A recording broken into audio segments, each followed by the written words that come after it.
বাবাকে শুধুমাত্র একবার বলেছিলাম ইলিশ মাছ খেতে ইচ্ছে করছে, আর বাবা বাজার থেকে নিয়ে হাজির। মা বাবাকে বলছিল তাই যে মেয়েরা এখন যখন যা চাইছে তাই দিচ্ছ, বিয়ের পরে কি করবে মেয়েরা।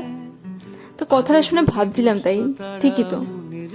শুনেছি দিদার কাছে এক সময় মা নাকি মাছ ছাড়া ভাত খেতে পারতো না, কিন্তু বিয়ের পরে আমাদের বাড়িতে নিরামিষটাই বেশি হতো শুনেছি। তাই জন্য মায়ের সেই অভ্যাসটা ছেড়ে দিতে হয়। এখনো মা নিজের হাতে সমস্ত কিছু রান্না বান্না করার পরে সব থেকে বড় মাছের পিসটা কিন্তু আমাদেরকেই দেয়, নিজে খায় না। তাই এটাই ভাবছিলাম যে বিয়ের পরে মেয়েদের জীবনটা সত্যি হয়তো অনেকটা বদলে যায়।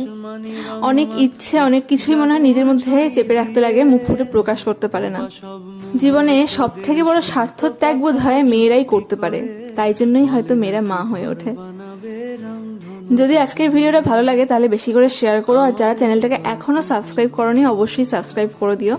দেখা হবে নেক্সট কোনো ভিডিওতে, ততক্ষণের জন্য টাটা।